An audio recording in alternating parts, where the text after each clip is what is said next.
In today's video, I'm going to teach you how to insert or add links or hyperlinks in Jira. By the end of this walkthrough, you'll be able to quickly attach any relevant URL to a Jira issue so your team can access extra information with just one click. First, make sure you're logged into your Jira workspace and that you have a project open. On your Jira homepage or dashboard, look for the project where you want to add the link.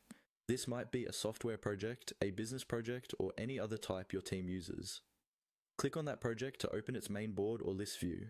Once the project loads, you should see all of the issues or tasks associated with it. Next, choose the specific issue you want to work with. Click on that issue to open its details panel or full page view, depending on how your Jira is configured. Inside the issue, look toward the top or side panel for a small clip or paperclip icon. This icon usually represents attachments or links.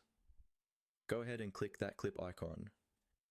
This is where Jira lets you add additional resources that are connected to the issue. After clicking the clip icon, Jira will display options to attach or link content. In most cases, you'll see a field where you can paste a URL. Before you do that, make sure you've already copied the link you want to use from your browser or another application. This could be a document, a design mockup, a shared folder, a knowledge base article, or even another Jira issue. Now, click into the link field and paste your URL. Take a quick moment to double check that the link is correct and complete. If Jira gives you an option to add a title or label for the link, it's a good idea to use a clear, descriptive name instead of leaving the raw URL. For example, you might name it Product Requirements Document or Design Prototype, so that anyone viewing the issue knows exactly what they're clicking on. Finally, follow the on-screen prompts to confirm and save the link. This might mean clicking an Insert, Add, or Attach button depending on your Jira setup.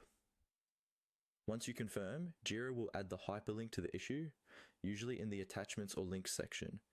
You can test it by clicking the new link to make sure it opens correctly. That's all you need to do to insert or add links or hyperlinks in Jira.